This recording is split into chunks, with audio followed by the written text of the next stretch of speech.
Propendi, a member of parliament from Tororo district, very concerned about the welfare of policemen. Chair, I just wanted to, while you are discussing motorcycles, a motorcycle is important, but where the police has a shortfall. Not to guide you. Yes. We have decided to jump A. We are interrogating B. We are going to C. We are going to D. It's okay, Chair. Yes. But I am building my point. Yes. Because we need motorcycles. Facilitate policemen, especially at the sub-county level. That is fine. But we equally need personnel. But Chair, I am bringing this matter because we've discussed this matter, and I recall the last time we interfaced with the police. We raised this issue. You find people who ordinarily should be moving with one police officer in a vehicle, moving with a lead car and an escort car. What is the cost of that one lead car? What is the cost of that escort vehicle? How many motorcycles would we procure if we actually did away with those vehicles that you are giving to people who don't even deserve? I am saying this because I have seen people. You find officers in some institutions who are not even known by the public. The other day I was at Sheraton. I said, who is this coming? Police lights, vehicle, policemen jumping out of the car. Some lady got out. I didn't even know who she was. Now, if I cannot know who she is, so how can the public even know who she is? And is her existence a threat? Why are we wasting resources guarding people heavily when they should not actually be guarded the way they are guarded? I would accept there are those who you need to guard in that way, but not everybody. Why should some people in some government institutions who are not even, anyway, there are people holding high offices, but they are not a threat. Why should they have a lead car? Then they have an escort car with, those are 6 policemen, by the way.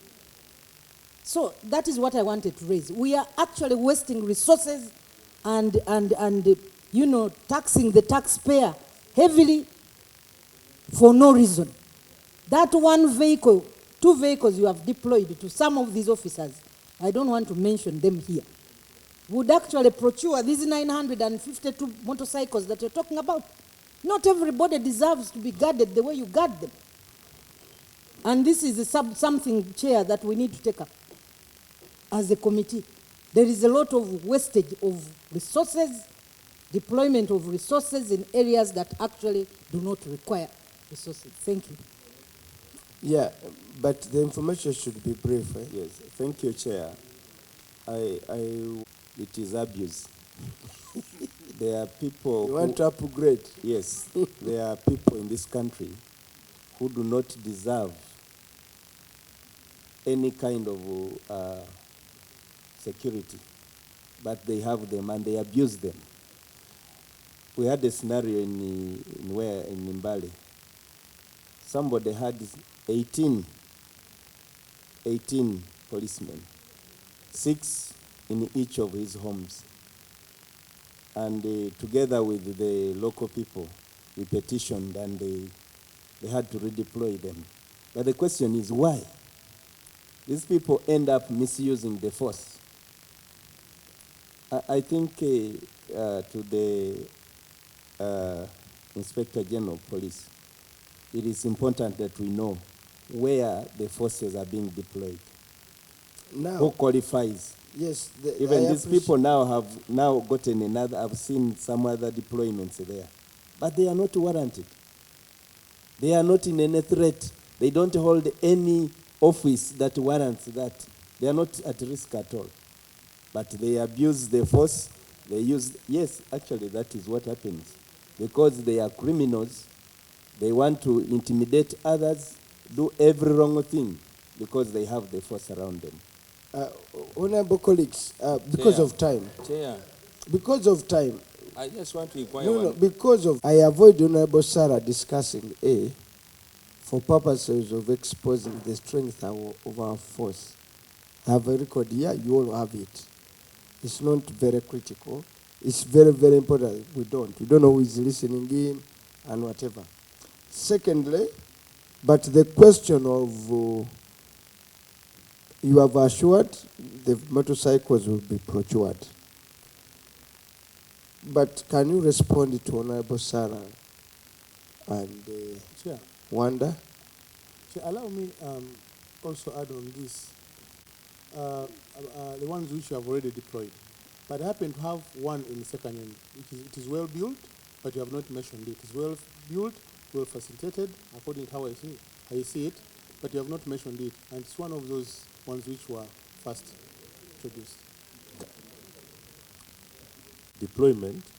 Actually, currently we are revisiting and reviewing. We have brought it to the attention of government, and the Right Honorable Prime Minister has written to all entities.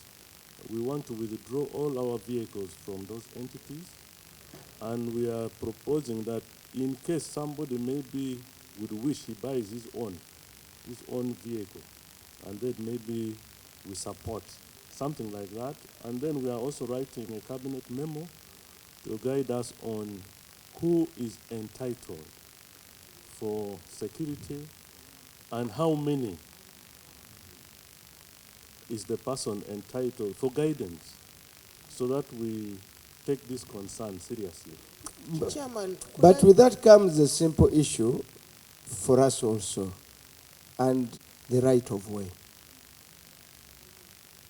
If you are given police protection, that automatically gives you the right of way. I'm given a lead car and wherever, I'm protected. Must I bounce people? I'm already protected. Must I bounce people off the road menacingly, uncultured? Two, there are also vehicles with some bugombe, sirens, private vehicles with sirens. The man just bumps everybody with the siren and pushes. So, right of way. Because it's so, for the simple 1 inch. I normally drive from where I stay in Buwate to Kampala. I mean, there are so many police officers who stay on that road. Many. I will not mention who. Many. Some of them, you'll find them in the lane with your vehicles standing in the lane slowly.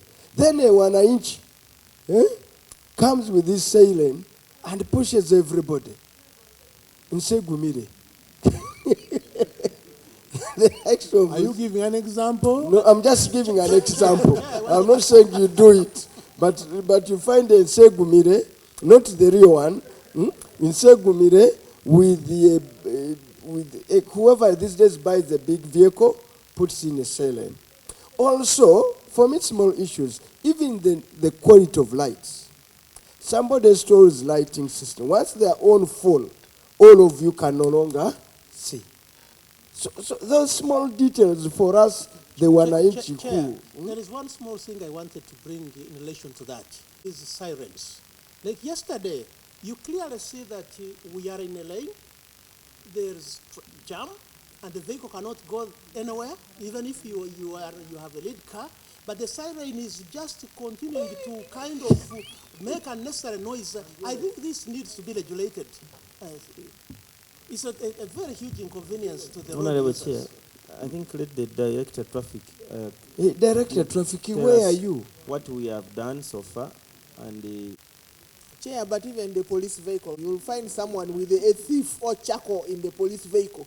But you are pushed off the road as if they are, it is so painful.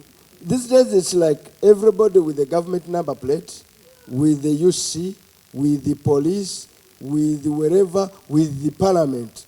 Let me be clear. This H, official H, it's as if whoever has those numbers has a right of way.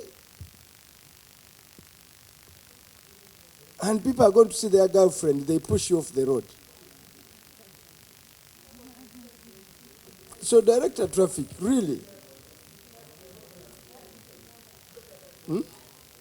Because Honorable Sarah, you needed to ask that young lady who was having, she may be a wife of someone. No, Chair, I actually know the person, but she doesn't deserve it. No, I didn't know her. When I saw, I had to ask, is this? Do But- you and know the who person- they sleep with? No. That's not necessary. That's not So necessary. can we have Director of Traffic? Director Traffic. No, she's not. Apparently to the Wananchi Park, this could be their best concerns. We may go through we may think we are cracking the other big issues. For Wananchi, every road user, this could be a debate they are hugely interested in. Because it's too much. Where's the Director of Traffic? Sir. Chair, the political season and police needs vehicles in their stations. My sub-county, Rubiend sub-county, Rubiend police station does not have a vehicle. And yet, I have heard that they are recording the vehicles from these institutions. I want to be given hope how fast, because we've not had a vehicle for almost a year and a half. And yet, the station is on a key junction serving Ibanda, Chiruhura, Buweju, and there is a lot of animal thefts in that area. So, honorable colleague, and we need it. So they're when going to give an do I answer, get hope? But you also accompany his team off here. And for purposes of lobbying, can we have... But Chair, arising out of his submission, if sub-counties in his constituency have got vehicles, but we are coming from districts without vehicles, then this raises a very serious concern. So Chair, it's not an issue. It's not an issue of lobbying. The police must deliberately withdraw vehicles from individuals who don't deserve these vehicles and deploy them to the districts. Those DPCs and regional police officers who don't have vehicles need those vehicles in those stations to respond to calls and emergencies. Maybe Why that's should why... nobody have a lead car, have a police vehicle? No, And the whole district does not have. Make a case better. Yeah. You are having increased the actual deployment of resources goes to undeserving people. So we are losing out while some people are living in comfort. Anyway, head of, and then Kugonza's issue is important. That Basil is saying a sub-county to have a vehicle. Districts don't have vehicles. Mitiana doesn't have a vehicle. Yes, While Basil says my sub-county here. Anyway, we go equity but majorly, Director Traffic. The cameras are now even tuning in live. It's something people are concerned about.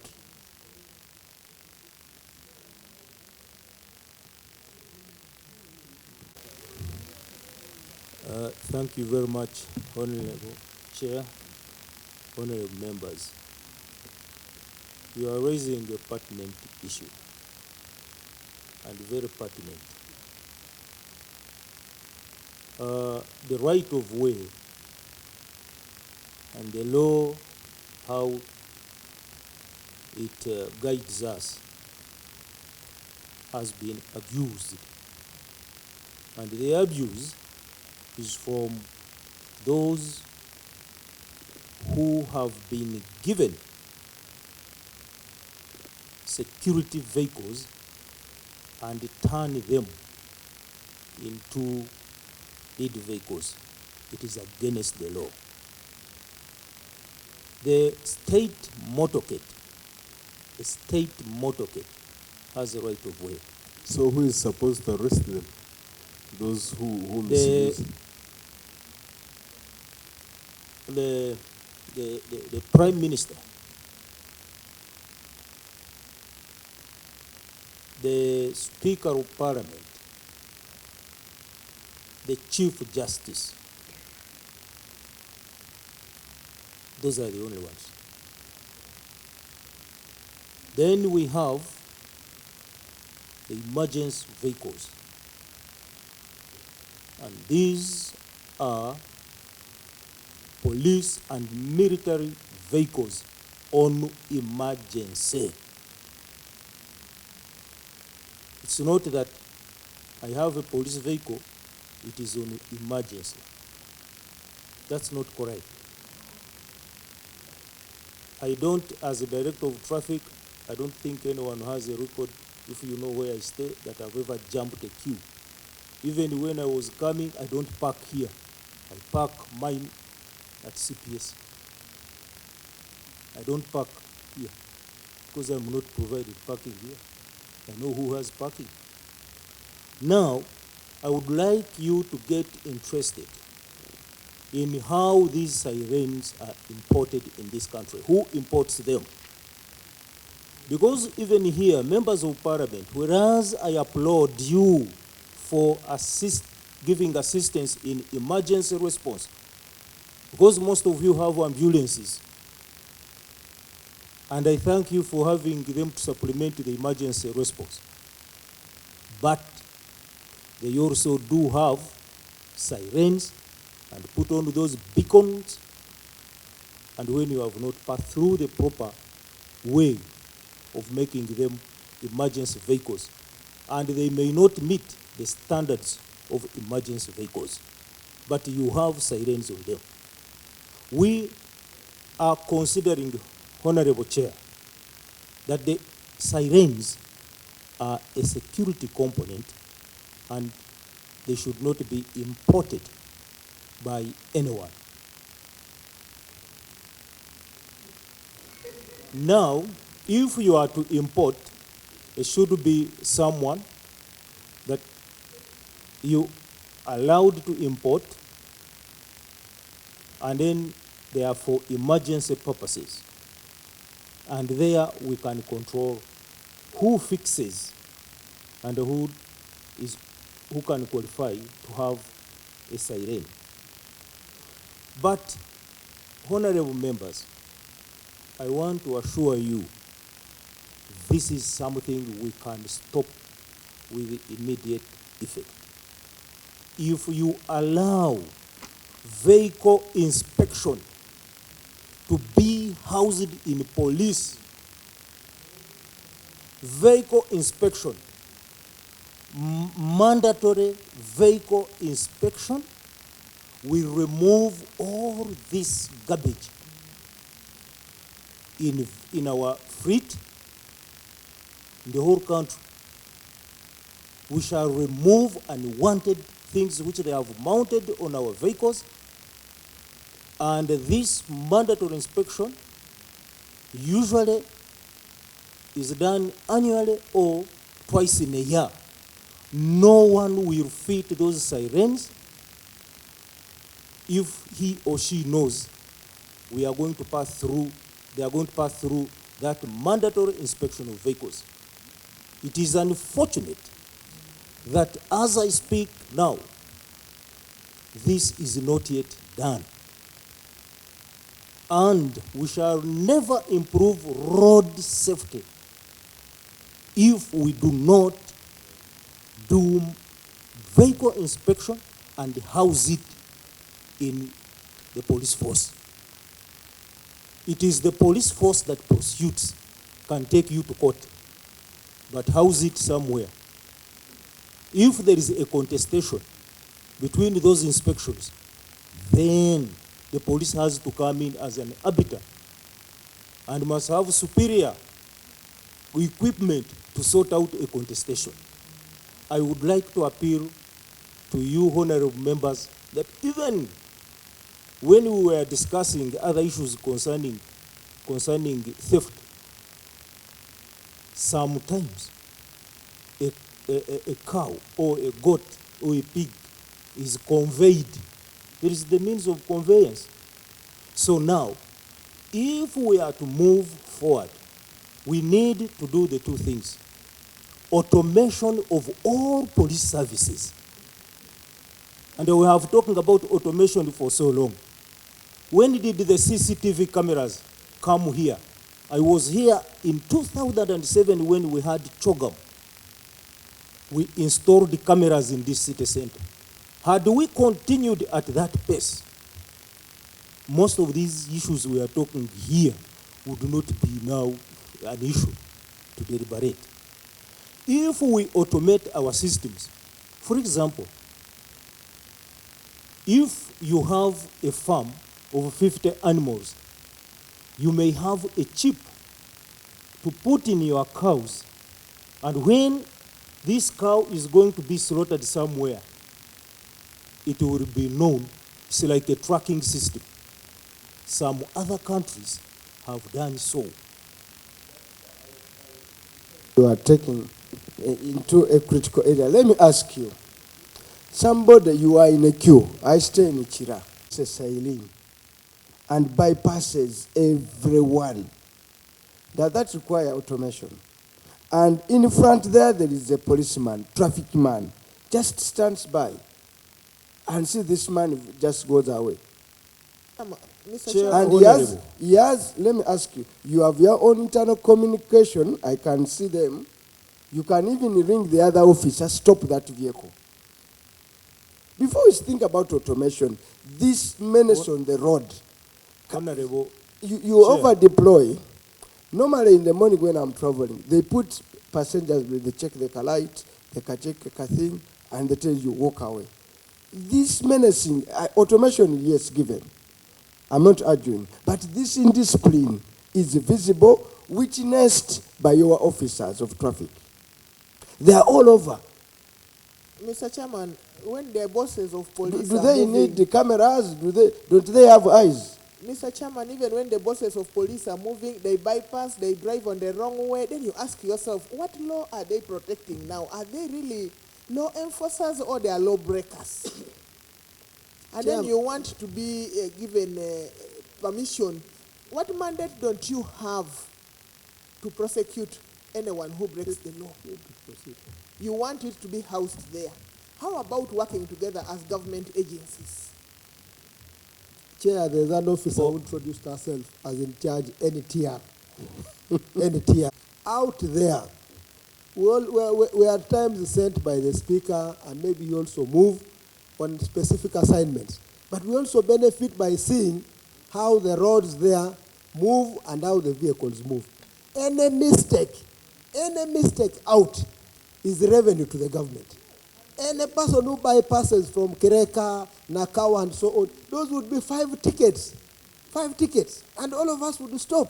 So your automation should lead us to see that anyone who's bypassing is being given the tickets time and again. When they don't pay, the cars are out, impounded. You see this abuse? That is money. We are going to tackle Collect that money. 2.7.